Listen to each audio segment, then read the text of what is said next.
함께 나눌 하나님 말씀은 누가복음 16장 우리 13절에서 15절까지의 말씀입니다. 누가복음 16장 13절에서 15절까지 말씀 봉독합니다. 집 하인이 두 주인을 섬길 수 없나니 혹 이를 미워하고 저를 사랑하거나 혹 이를 중히 여기고 저를 경히 여길 것임이니라. 너희는 하나님과 재물을 겸하여 섬길 수 없느니라. 바리새인들은 돈을 좋아하는 자들이라. 이 모든 것을 듣고 비웃거늘 예수께서 이르시되 너희는 사람 앞에서 스스로 옳다 하는 자들이나 너희 마음을 하나님께서 아시나니 사람 중에 높임을 받는 그것은 하나님 앞에 미움을 받는 것이니라. 아멘. 한 주간 평안하셨습니까? 우리 하나님의 은혜가 우리 모든 가정과 개인 또 일터와 가정 위에 날마다 함께 하시기를 주님의 이름으로 축복합니다. 자, 오늘은 두 주인을 섬길 수 없습니다 라는 제목으로 함께 말씀을 나누겠습니다. 우리 본문 읽은 누가복음 16장에는 이 특별한 두 가지 예화를 예수님이 드세요. 전반부하고 후반부에 있는데 전반부에는 우리가 잘 아는 불의한 청지기 이야기가 있습니다. 이 불의한 청지기 상당히 특별한 스토리예요. 청지기가 자기가 잘못한 부정한 것이 주인에게 들통이 나가지고 이제 이 자리에서 쫓겨나게 된 겁니다. 그러니까 이제 얼마 남지 않은 본인의 임기 동안 고민을 하죠. 야, 나 이거 청지기 생활 그만두면 나 어떻게 먹고 살지? 그리고 그가 내린 결론은 야, 요 얼마 안 남은 요 기간 동안 내가 후일을 좀 도모해야겠다 하고서는 자기 주인에게 꾸어갔던 채무자들을 다 부릅니다. 그리고 얘기하죠. 당신은 얼마 빚졌습니까? 하여튼 밀 100석 빚졌습니다. 그 100석이라 하죠. 80석만 쓰십시오. 20석을 막 깎아주는 거예요. 당연히 채무자들이 좋아하겠죠. 그러고 나서 사람들이 그걸 다 깎아줘서 사람들이 좋아해서 떠나가게 되고 본인이 나중에 그 덕을 볼 기대감을 갖는다. 이게 사실 불의한 청지기의 스토리거든요. 근데 오늘날 우리의 눈으로 보면 이건 명백한 횡령 내지는 권한 남용입니다. 그렇죠? 주인의 것을 자기 마음대로 막 깎아주면 어떻게 합니까? 근데 예수님은 이 불의한 청지기를 뭐라고 평가하느냐 하면 불의한 재물을 가지고 친구를 사귄 사람, 그러면서 그의 지혜를 칭찬하세요. 좀 이상하죠? 이 횡령한 범죄자를 왜 칭찬하시나? 여기는 의도가 분명히 있습니다. 그리고 이 16장 후반부에 가면 또 다른 이야기를 하나 하시는데 그게 바로 거지 나사로와 부자의 이야기입니다. 이것도 되게 특별한 거예요. 그 부자는 이제 음부에 떨어지는데 지옥입니다. 그리고 거지 나사로는 천국에 가서 하나님 나라에 가서 베드로의 품에 안겨 있게 됩니다. 너무 극단적인 사례죠. 그래서 또 이제 음부에 처해 있는 부자가 천국에 있는 거지 나사로를 보는 거예요. 이게 보인다는 것도 상당히 신비한데, 그러니까 실제적인 천국과 지옥의 모습이라기보다는 예수님이 이것 또한 의도성을 가지고 하신 일종의 예화입니다. 당시의 사람들에겐 이게 얼마나 낯선 이야기냐 하면 거지는 천국에 갈 수 없다고 생각했어요. 왜냐하면 당시의 부자라고 하는 건 그냥 돈만 많은 사람이 아닙니다. 당시의 부자는 아무나 되는 게 아니라 신분도 있어야만 가능한 일이었기 때문이에요. 철저한 신분제 사회였죠. 다시 말해 부자라고 하는 건 기득권 세력임과 동시에 사람들이 인정할 만한 지위의 집안의 사람인 겁니다.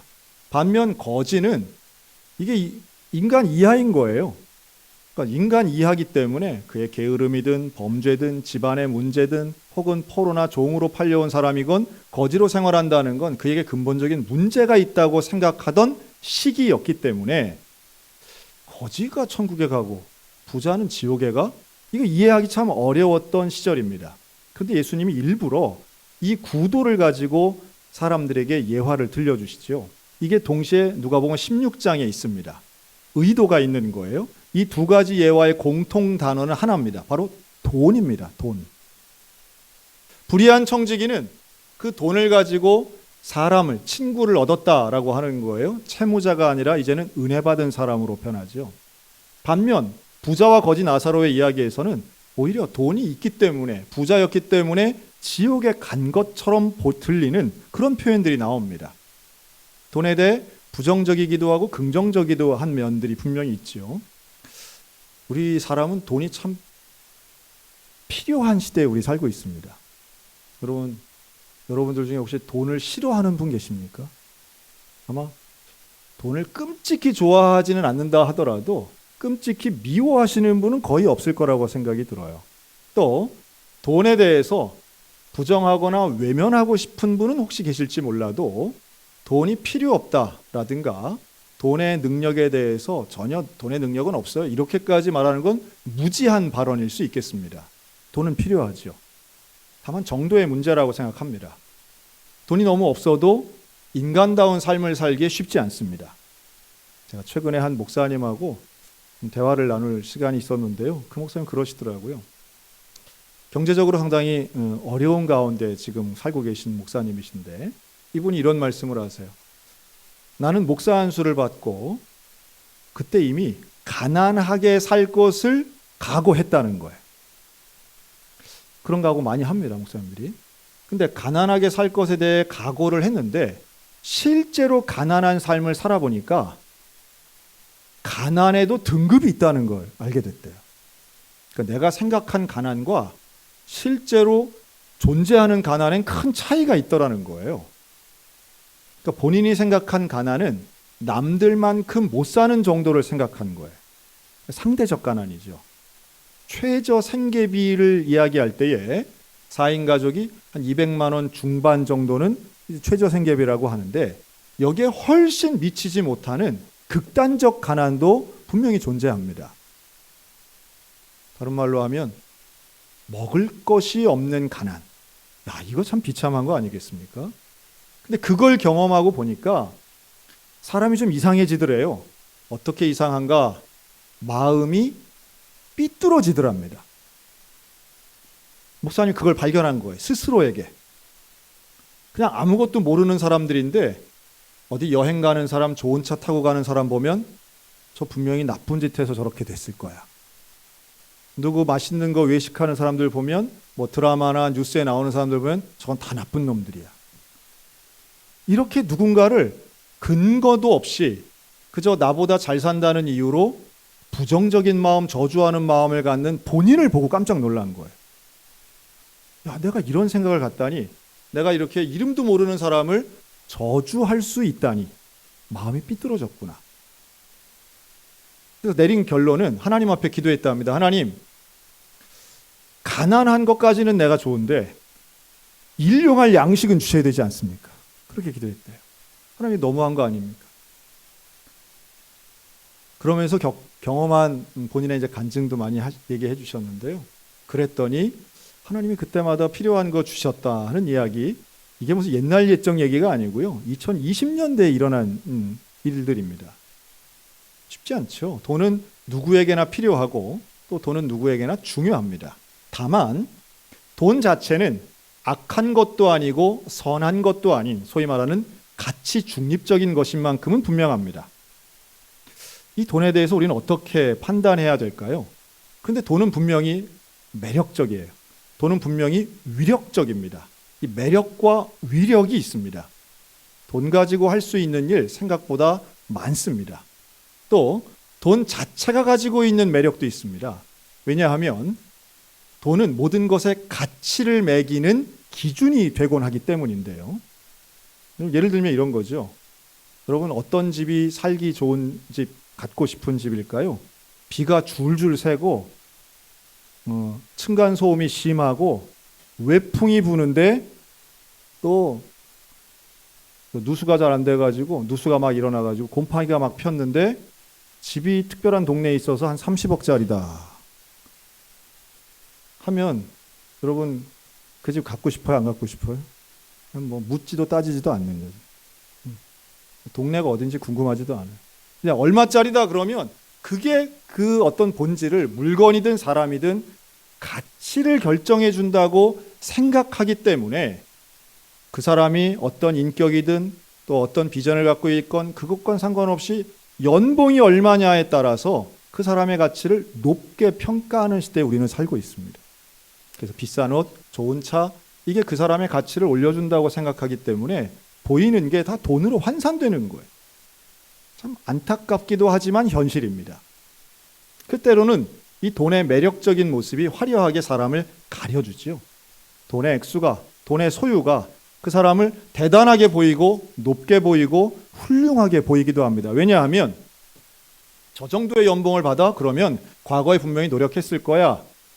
현재는 대단히 능력이 있을 거야. 그리고 저런 사람이라면 미래에도 탄탄할 거야. 모르긴 해도 통장에 돈이 많으면 난 뭐 죽을 때까지 걱정 없어요. 든든해요. 이렇게 생각하시는 분들 제법 되실 겁니다. 우리 인생에 있어서 과연 돈은 얼만큼 중요할까요? 성경은 분명히 돈을 악하다고는 이야기하지 않지만 돈에 대해서는 이렇게 말합니다. 디모데전서 6장 10절 유명한 말씀이죠. 돈을 사랑함이 일만하게 뿌리가 되나니. 그러니까 돈 자체가 악한 건 아닌데 돈을 사랑하게 되면 그것이 죄와 악의 뿌리가 될 수 있다라고 하는 거예요. 좀 다른 말로 하면 돈은 악한 건 아니지만 상당히 위험할 수 있다라고 하는 겁니다. 그래서 돈 맛을 알게 되면 교만해지고 돈을 너무 많이 갖게 되면 혹은 돈을 너무 원하게 되면 사람은 정상적이지 않은 삶을 살 가능성도 많이 있습니다. 마태복음 6장은 이렇게도 말씀해요. 내 보물이 있는 그곳에 너의 마음도 있느니라. 우리의 마음이 있는 거예요. 사실 이 정도쯤 되면 돈을 사랑하고 돈에 내 마음이 가 있으면 그것은 바로 돈이 내 주인이 된 것이나 다름없습니다. 우리의 주인은 분명히 나를 구원하신 예수 그리스도이셔야 되는데 어느 순간 돈이 내 인생의 주인이 되어 있는 거죠. 내가 돈을 도구화하는 게 아니라 돈을 따라가는 인생 살아가는 거예요. 돈이 원하면 내가 무엇이라도 갖다 바치는 겁니다. 우리의 주인이 누구입니까? 우리의 주인이 누구인가를 명확하게 알고 증명하기 위해서는 돈의 흐름을 보면 알 수 있다고 저는 봐요. 입으로는 말로는 하나님이 귀합니다. 하나님 중심입니다. 말하지만 우리의 돈의 지출 내역서를 보면 그 말이 사실인지 아닌지 그대로 드러나는 거예요. 내 한 달 수입의 대부분이 가장 많이 쓰이는 곳이 어디인가? 홈쇼핑이나 옷을 사는 데 많이 쓴다? 그럼 그 사람의 가치관은 쇼핑에 있는 거죠. 내 수입의 가장 많은 퍼센트를 외식하는데, 밥 먹는데, 고기 먹는데 쓴다? 그렇다면 그의 인생에 제일 중요한 건 누가 뭐래도 먹는 것입니다. 부정할 수 없는 거예요. 말로는 아무리 훌륭한 가치를 이야기해도 실제로 그의 삶이 돈이 어디에 쓰이는가를 보면 그 인생의 현실이 드러나게 되는 겁니다. 특별히 우리 한국 부모님들은 자녀 교육에 관심 많고 돈 많이 투자하죠. 뭐 그러해야 될 때가 있을 겁니다. 그러나 이게 평생이 간다면 결국 그의 신앙과 종교의 대상은 자녀라고 과장되게 말할 수 있을 것입니다. 그런 취지에서 오늘 예수님은 명확하게 말씀하시는데요. 너희가 두 주인을 섬길 수 없어. 너의 주인이 돈이 되면 안 돼. 이 시간 휴대폰이 내 주인이 안 되셨으면 좋겠습니다. 뭐 진동 소리가 들리면 어때요? 괜찮아요. 층간소음도 다 참고 사는데 괜찮습니다. 예수님이 여기서 지적하시는 포인트가 너무도 명확하죠. 왜 불의한 청지기 이야기를 하셨을까요? 이 불의한 청지기는 최소한 돈보다 사람이 중요하다는 것을 알았다는 거예요. 그의 형식은 그렇게 칭찬받을 만한 것이 못 되어서 그는 영원히 불의한 청지기라고 불릴지 몰라도 그가 선택한 대상은 자기가 위임받은 그 돈을 가지고 사람의 문제를 해결해 주었으니 사람을 얻는 게 지혜라고 하는 것입니다. 예수님이 말씀하시고 싶은 포인트는 돈의 정의가 아니라 사람의 정의가 훨씬 중요하다는 말씀이에요. 우리는 돈의 정의 때문에 사람을 버리는 시대에 살고 있습니다. 사람도 효용성의 가치, 사람도 돈의 배분에 따라서 나뉘어지고 그 쓸모를 판단받는 시대인데요. 그러나 우리 주님 그렇지 않아요. 불의한 재물이라 할지라도 그게 사람을 위해 쓰여져야 된다고 명확하게 말씀하고 있습니다. 똑같죠? 왜 부자는 이름도 안 나오는데 거지는 나사로라고 하는 실명이 나올까요? 그의 소유가 등급이 될 수 없다는 거예요. 재산의 유무가 그 사람의 믿음이나 혹은 하나님의 마음에 합한 것이냐의 판단 기준 될 수 없다는 겁니다. 오늘 우리들이 섬기고 있는 두 주인이 되어서는 안 되고 돈을 섬겨서는 안 된다는 예수님의 준엄한 말씀을 하시는데, 그 말을 듣고 있는 사람들 중에 오늘 본문이죠, 바리새인들이 있었습니다. 근데 이 바리새인들은 그 예수님의 이야기를 들으면서 비웃었다 그래요. 놀랍게도 이 바리새인들을 오늘 15절은 이렇게 말하는데요, 바리새인들은 돈을 좋아하는 사람이다. 돈 좋아하는 사람이라고 말해요. 근데 바리새인들이 정말로 돈을 좋아할까라고 하면, 이들은 마카비 혁명 이전에 개인의 경건과 또 민족 사랑에 놀라운 실천이 있었던 사람들입니다. 그래서 로마 황제가 자기의 그 동상을 예루살렘 들어가는 입구에다 크게 세워놨는데요, 그리고 거기다 절하지 않으면 죽인다고 위협할 때에 끝까지 목숨 걸고 절하지 않았던 사람들이 바로 이 바리새인들이었어요. 우상 숭배는 하나님이 싫어하시는 것이고 모세의 계명을 위반하는 것이다. 차라리 우리를 죽여라. 그랬던 사람들이 바리새인들입니다. 보통 사람들이 아니에요. 그런데 이 바리새인을 예수님이 계속 비판하시잖아요. 그 왜 비판하실까? 마카비 혁명 끝나고 이 신약 시대로 넘어오면 이 바리새인들이 율법주의와 권위주의자가 됩니다. 그래서 백성들로부터 존경받던 이 바리새인들이 백성에게는 두려움의 대상이 됩니다. 왜냐하면 이들은 율법 전문가예요. 실제로 율법을 잘 지킵니다. 그런데 사람들을 대할 때는 율법으로 평가하는 거예요. 소위 말해 율법 전문가들이 보이는 대표적인 죄를 범하는데, 나 빼고 다 나쁜 놈, 이렇게 되는 겁니다. 나 빼고 다 죄인. 여러분, 우리 종교인들이 갖는 아주 흔하게 갖는 편견이 바로 이게 있습니다. 나는 올바르고 타인은 다 잘못됐다. 소위 말해 선과 악의 구도죠. 성경에 대한 전문가일수록 이러한 경향이 더 있습니다. 예수님이 지적하시는 것은 바로 그 부분이에요. 너희 바리새인들은 돈을 사랑하는 거야. 다시 말해 돈 안 좋아하는 척 하면서 하나님과 돈을 동시에 섬기는 사람이라고 말하는 거예요. 그랬더니 다른 사람들 같으면 사실 예수님 말씀을 좀 수용하는데요, 바리새인들은 그걸 듣지 않아요. 참 이런 거 보면 목사인 저도 마찬가지지만 우리 예수 오래 믿고 또 직분 있는 분들일수록 정말 겸손해야 됩니다. 우리 하나님 앞에 내가 죄인이라고 하는 사실을 인정하지 않으면 무서운 괴물이 되어버리는 것 같아요. 여러분, 최근에도 우리 대한민국에 상당히 오랫동안 떠들썩했던 사건이 있었는데요, 강원도가 자랑하는 민족사관고등학교에 재학 중이던 학생이 학내 언어폭력 사건으로 학폭위에서 강제 전학 처분을 받게 됩니다. 2018년 일어났던 사건이에요. 근데 그의 아버지가 현직 검사였던 거죠. 그때부터 이 아버지는 자신의 법률적 전문 지식을 동원해서 아들을 변호합니다. 행정소송을 제기합니다. 학교에 소송을 걸고 교육청에 소송을 걸고 교육기관에 소송을 거는 거예요. 총 10번의 소송을 겁니다. 그리고 결국은 우리나라 건국 이래 학교 폭력 사건으로 대법원까지 간 유일한 사례가 됩니다.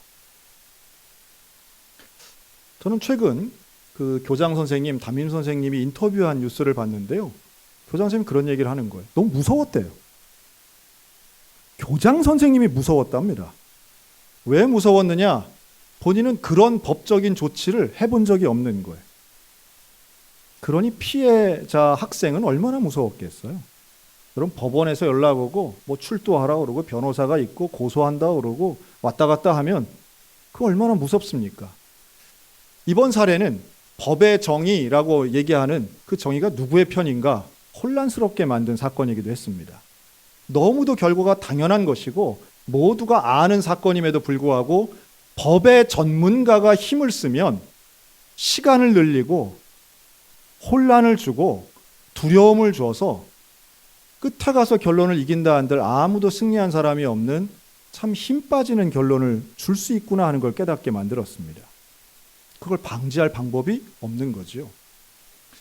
법률 전문가는 우리나라에서도 가장 공부 잘하는 분들이 또 가장 존경받는 분들이 차지하는 위치입니다. 전문가들일수록 겸손해야 할 것인데 그렇지 않은 게 현실이죠. 여러분, 예수님 말씀하시는 그 비판의 지점에 이 바리새인과 같은 율법 전문가가 있는 건 참 오늘 우리가 깊이 새겨야 할 부분이라고 저는 봅니다. 그리고 예수님은 바리새인의 다른 것이 아니라 돈 섬기는 부분을 지적하고 계세요. 또 돈을 섬기는 거야. 이거 잘못된 것이야. 오히려 저 부자가 음부에 떨어지는 것처럼 너희들 지금 15절 스스로 옳다고 생각하는 그것, 하나님이 가장 미워하는 거야. 다른 말로 하면 자신의 죄를 회개하지 않는 교만은 결국 망하는 일이야. 여러분, 오늘 저와 여러분 가운데 이런 바리새인의 위선이나 가짜가 사라지고 생명의 주관자이시고 우리를 위해 십자가에 달리셨던 가난하지만 가장 위대하신 예수 그리스도를 인생의 주인으로 모시는 믿음의 결단이 있으시기를 주의 이름으로 축원합니다. 우리는 돈보다 중요한 게 많다고 믿는 사람들입니다. 모두가 아마 그렇게 생각하실 거예요. 돈보다 중요한 게 있죠. 돈으로 해결할 수 없는 것들도 참 많습니다. 대표적으로 생명, 우리의 미래, 인간적 가치들이 여기에 들어가겠죠. 여러분, 오늘은 3월 26일입니다. 3월 26일, 상당히 엄중한 날이라고 저는 생각하는데요. 지금부터 13년 전 2010년 3월 26일, 그날은 천안함이 폭침된 날입니다. 46명의 승조원들이 40명 사망, 6명 실종되었던 날입니다. 사람이 많이 죽은 사고는 그 이후에도 많았습니다. 하지만 천안함 폭침만큼은 명백한 테러에 의한 죽음이었습니다. 여러분, 우리나라는 지금도 휴전 상태입니다. 우리의 안보는 돈으로 지킬 수 있는 게 결코 아니라고 하는 말씀이에요. 우리가 돈이 많으면, 경제적으로 더 부자가 되면 이런 안보 불안은 사라질까요? 그렇지 않습니다. 돈이 할 수 없는 영역은 얼마든지 있습니다. 제2연평해전, 또 연평 포격 사건까지 일련의 서해에서 일어났던 사건들을 한꺼번에 모아서 우리나라는 매년 3월 넷째 주 금요일을 서해 수호 55용사를 기억하는 날로 제정해서 지키고 있습니다. 그 중에 바로 오늘이 천안함이 폭침된 날이에요. 매년 이맘때면 뉴스에 나오시는 유명한 분 계시는데요. 윤청자 여사라는 분입니다. 이분은 천안함에서 죽은 민평기 상사의 어머니이신데요. 이분은 지난 13년간 항상 추모 모임 때마다 대통령을 붙잡고 요청했던 분이십니다. 이분은 국가가 주었던 보상금도 나라에 헌납하신 분이에요. 이분이 이야기하고 요구하는 건 하나입니다. 다시는 이런 일이 일어나지 않도록 교과서에도 천안함을 실어주십시오. 북한의 소행이라는 것을 알려주십시오. 뉴스에서 많이 보셨을 거예요. 근데 아직도 교과서엔, 지금 우리나라 학생들이 보고 있는 교과서 60% 이상은 천안함 폭침 사건이 실리지 않고 있습니다. 아들의 죽음 앞에 어떤 돈이 보상이 되겠습니까? 또 이러한 죽음은 어떤 돈으로도 피할 수 없는 일이기도 합니다. 마찬가지죠. 우리 인생에서 질병, 죽음, 사고, 또 온전한 행복, 이런 거 돈으로 살 수 없음은 너무도 명확합니다. 우리가 기억할 때에 돈을 믿는다는 것은 어리석은 일이지요. 돈을 믿는 것이 아니라 여호와 하나님을 믿어야 되는 건 우리 그리스도인들에게 너무도 당연한 일입니다. 그 당연한 일을 할 수 있는 믿음의 결단들이 있으셨으면 좋겠습니다. 예수님 그 말씀을 가르치시기 위해서 이런 예화를 드시며 바리새인들과 제자들에게 말씀하신 거예요. 오히려 돈을 섬기지 않는다는 것은 하나님을 제대로 섬기는 것을 의미합니다. 착각하지 마시기 바랍니다. 돈만이 있는 게 꼭 복은 아닙니다. 저는 돈을 복이라고 말하고 싶지 않습니다. 돈이 많은 게 나쁜 것은 아니지만 어떤 경우엔 독이 될 수 있기 때문에 그렇고요. 또 하나 중요한 건, 만약 이게 예수 믿는 복이라면 예수 믿는 사람 모두가 부자가 되어야 되겠죠. 그럼 그렇지 않습니다. 예수님부터 부자가 아니셨습니다. 그럼 우리 이거 돈을 어떻게 해석해야 되나요? 저는 돈을 복이 아니라 은사라고 말씀드리고 싶습니다. 예수를 믿어서 반드시 받아야 될 복이 아니라 하나님께서 특별한 목적을 가지고 주시는 은사라고 말씀드리고 싶어요. 은사는 활용이 중요합니다. 어떻게 쓰는가가 더욱 중요합니다. 그래서 부자의 역할은 큰 책임이 따릅니다. 하나님이 은사를 주실 때는 은사는 은사에 맞게 사용되어야 합니다. 은사는 자랑하라고 주시는 게 아닙니다. 은사는 하나님의 영광과 이웃의 덕을 위하여 사용되어야 하는 것입니다. 이 원칙을 따르지 않으면 그 은사는 오히려 독이 되어서 교만의 도구가 됩니다. 돈과 거의 흡사하죠. 돈 자랑하는 건 참 어리석은 일입니다. 다른 사람에게 우쭐대는 기회는 될 수 있을지언정 하나님 보실 땐 가장 어리석은 일이 되는 때문이죠. 은사와 마찬가지입니다. 은사를 주시는 분 여호와 하나님이십니다. 은사는 능력에 따라 주는 게 아니라 하나님의 뜻대로 주시는 거예요. 그러니 그것은 감사의 제목은 되지만 자랑의 제목은 되지 못합니다. 감사하며 주신 분의 뜻에 따라 그것을 지혜롭고 덕스럽게 사용하는 게 우리가 가진 사명인 것입니다. 혹여라도 좋은 기회를 가지고 물질의 풍요로움이 있다면 우리 그것을 지혜롭게 잘 써야만 할 것입니다. 저는 교회도 마찬가지인데요. 여러분, 교회 안에 있는 우리 성도들이 드린 헌금, 그거 어떻게 사용해야 될까요? 헌금을 잘 사용하는 것이야말로 교회가 가진 사명 중에 하나입니다. 저는 행복한 교회 생활 중에 저는 그런 교회 생활이 돼야 된다고 보는데요. 우리 한번 따라 하실까요? 기쁨으로 헌금합시다. 저는 좋은 교회는 돈 내고도 기뻐할 수 있는 교회가 참 좋은 교회라고 생각합니다. 그렇지 못하면 헌금에서 시험 들면 그 신앙생활 참 어렵고 불행한 신앙생활이죠. 그러기 위해서 교회는 재정이 투명하게 집행되어야 할 것이고, 또한 헌금을 드리는 사람들은 억지로나 인색함이 아니라 정말 하나님 앞에 감사함으로 드려야 할 것입니다. 우리 교회 그런 교회 되기를 원합니다. 그래서 좀 표현은 이상하지만 돈 섬기는 교회가 되어서는 안 된다 하는 말씀 드립니다. 저부터 그렇고 우리 모두가 그렇습니다. 교회가 어떻게 돈을 섬겨 하나님 섬기지? 그러나 그렇지 않아요. 교회도 돈 섬길 수 있습니다. 그러면 안 되는 거죠. 죄악에 빠지는 겁니다. 유혹에 빠지는 겁니다. 돈 섬기는 교회가 아니라 하나님 섬기는 교회 돼야 됩니다. 그러기 위해서 우리 한 마음으로 뭉쳐야 되고, 또한 우리 스스로 깨어 있어야만 합니다. 요즘 같은 봄날 벚꽃이 피죠. 벚꽃 핍니다. 근데 벚꽃을 일본어로 사쿠라라고 합니다. 제가 어릴 때 그런 얘기 들은 것 같아요. 사람이나 물건을 가지고 사쿠라 같다 이렇게 얘기하면 진짜 아니고 가짜 같다, 뭐 혹은 좀 거짓말 잘하는 사람이다, 이런 뉘앙스로 사용하곤 했던 적이 있습니다. 저는 그래서 그게 그냥 일본스러운 게 좀 거짓되다 이렇게 그냥 이해하고 넘어갔는데요. 그 책을 보니까 그게 진짜로 일본 말에 있더라고요. 이 사쿠라 니쿠라고 하는 표현인데, 이 사쿠라는 벚꽃이고요. 사쿠라 니쿠는 말고기를 의미합니다. 말고기. 연분홍색 벚꽃 같은 말고기. 근데 이 말은 일종의 일본 속담이에요. 소고기인 줄 알고 먹었는데 사쿠라 니쿠였다, 속았다, 이런 뜻이에요.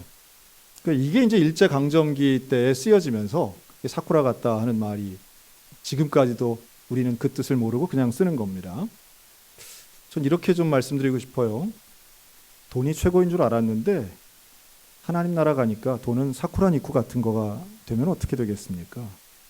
그 돈 모으느라고 평생 바치고 그 돈 만드느라고 애쓰고 노력했는데, 청춘을 바치고 헌신했는데 돈 앞에 속지 않으셨으면 좋겠습니다. 돈은 물론 중요하고 필요한 것이지만 우리 하나님은 나의 필요를 아시고 일용할 양식을 주시고 굶기지 않으시는 그 하나님을 믿음으로 살아간다면 엄청난 부자까지는 아닐지라도 분명히 거룩하고 하나님이 인정하실 만한 온전한 믿음의 사람이 되는 것이 훨씬 중요한 줄로 믿습니다. 여러분, 하나님을 주인으로 섬기시기 바랍니다. 두 주인을 섬길 수 없다고 말씀합니다. 하나는 내려놓아야 되는 것이에요. 주인이 둘일 수 없습니다. 우리가 붙잡아야 될 주인, 내 인생의 주인, 나를 위해 십자가를 지신 그 예수 그리스도를 붙잡으며 살아가는 우리 거룩하고 온전한 성도들 다 되시기를 주님의 이름으로 축원합니다. 아멘. 기도하겠습니다.